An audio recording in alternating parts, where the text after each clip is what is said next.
안녕하십니까. 법무법인 정의의 대표 변호사 강동원입니다. 이번 시간은 지역주택조합의 기납입금 반환 청구 문제에 관해서 논의를 하여 보겠습니다. 지역주택조합은 처음에 계약금을 내고 중도금을 내고 잔금을 내고 이런 절차를 거쳐서 납입금이 들어가게 되는데요. 대체로 계약금을 먼저 내고 중도금은 금융회사와 연결을 시켜서 대출을 받아서 하는 경우가 상당히 많이 있습니다.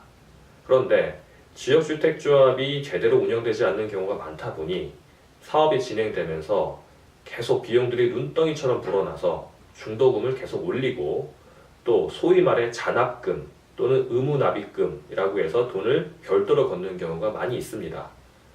이 잔압금이든 기납입금이든 돈을 내서 집이 잘 만들어지고 그리고 입주까지 끝난 집이 시세가 많이 오른다고 한다면 큰 문제가 없을 텐데 이 중간에 내는 돈이 너무 많아지거나 아니면 부동산 경기가 그렇게 좋지 않은데 돈만 많이 내서 싸게 들어가려고 싸게 집을 구입하기 위해서 가입했던 지역주택조합에서 만든 집보다 이 주위에 있는 집들이 더 싸게 된다고 한다면 사실은 지역주택조합에 가입한 이유가 없어지게 될 정도가 됩니다.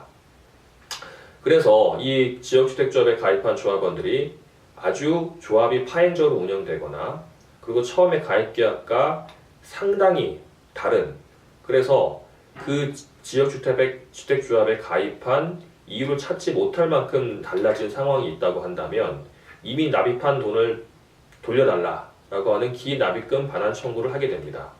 이 기납입금 반환 청구를 하게 되는 것은 근거가 조합 가입 계약을 해제한다 아니면 조합에 탈퇴한다, 이 두 개가 될 수가 있는데 대체로 대법원에서는 가입 계약을 하고 나서 지역주택조합이 창립총회를 하게 되면은 계약상 계약 관계는 이 조합의 단체법정 관계로 흡수된다고 봐 탈퇴를 하지 않고서는 돈을 받을 수 없다라고 이제 판결하는 경우가 종종 있습니다.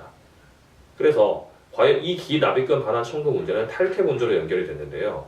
탈퇴 여부에 대해서는 제가 저번 시간에 말씀드렸던 것처럼 탈퇴할 수 있는지 여부 자체가 문제가 되는데 대부분의 조합들은 국토교통부 표준정관을 쓰기 때문에 탈퇴를 할 수 없다고 주장을 하고 있습니다. 다만 그러나 이 국토교통부 표준정관도 정관이기 때문에 대법원 판례에 의하면 그 정관 자체가 공서양속에 위반되는 경우 무효라고 보게 됩니다.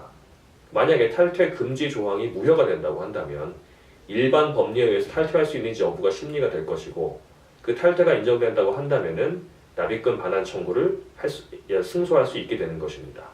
여기에 관해서는 좀 더 자세한 법리에 관해서는 다음 시간에 좀 더 논의를 하여 보도록 하겠습니다.